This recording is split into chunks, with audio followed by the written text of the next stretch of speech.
Šljivovica, dunjevača, kajsijevača, medovača, rakija, nacionalno piće, brend. Proizvodi se u skoro svakom seoskom domaćinstvu. Nikola Vesić iz Valjeva je jedan od proizvođača, ali poseban. Proizvodi rakiju od zlata. Pre par godina sam od prijatelja iz Beograda dobio na poklon flašu ruske vodke u kojoj su bili komadići 24-karatnog zlata. Proces proizvodnje Nikola ne želi da pokaže. To je tajna. Ono što otkriva jeste da je to prepečenica sa 24-karatnim zlatnim listićima. Zlato u rakiji ne utiče ni na ukus, ni na miris.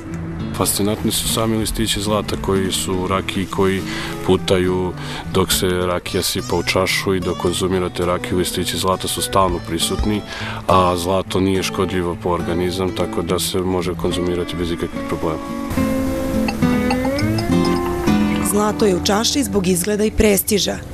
Ni u svetu nije novost da se u votku i šampanjac stavlja zlato. Zlato stvara neke cijanide, vrlo teško, ali može stvoriti. Prema tome, rakija koja ima povećan sadržaj cijanidnog aniona, CN, a to je cijanidni anion, kao što znate sami, je veoma toksičan, onda već ta rakija sama po sebi nije baš, da ne kažem da je toksična, ali vrlo je nezgodna za zdravlje ljudi.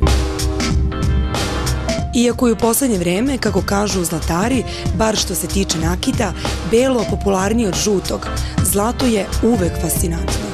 To je ta neka lepota koju ljudi valjda čini posebnim.